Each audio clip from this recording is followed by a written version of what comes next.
बिस्मिल्लाहिर्रहमानिर्रहीम।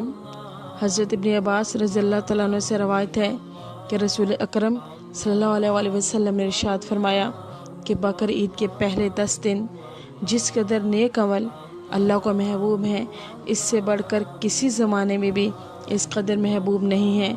यानी इन दिनों की इबादत अल्लाह के नज़दीक तमाम दिनों की इबादत से बढ़कर और सवाब में ज़्यादा है। सहाबा ने अर्ज़ किया, या रसूल अल्लाह, क्या जहाद फ़ी सबीलिल्लाह से भी ये आगे हैं? आपने फरमाया, हाँ, जहाद फ़ी सबीलिल्लाह भी इन अयाम से अफजल नहीं है।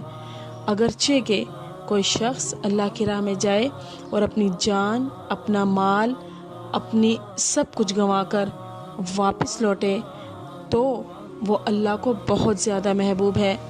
मसलन हम लोग घर बैठे अगर इन 10 दिनों में इबादत करें तो एक इंसान अगर घर से निकले, अपनी जान और माल, अपना घर बार छोड़े, अपना माल गवाए, अपना तन कटाए, तब वो अल्लाह के नज़दीक उतना सवाब पाएगा जितना हम इन 10 दिनों में बैठ के घर में सवाब पा सकते हैं।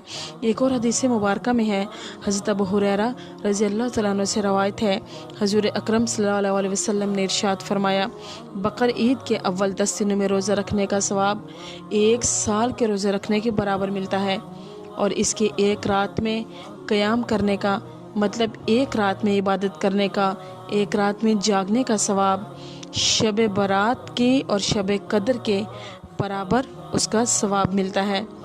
उलमा ने बताया है कि रमज़ान के आखिरी अशरे की रातें अफजल हैं और अशरा ज़िलहज के दिन ज़्यादा अफजल हैं, क्योंकि इनमें यौम अरफा भी है।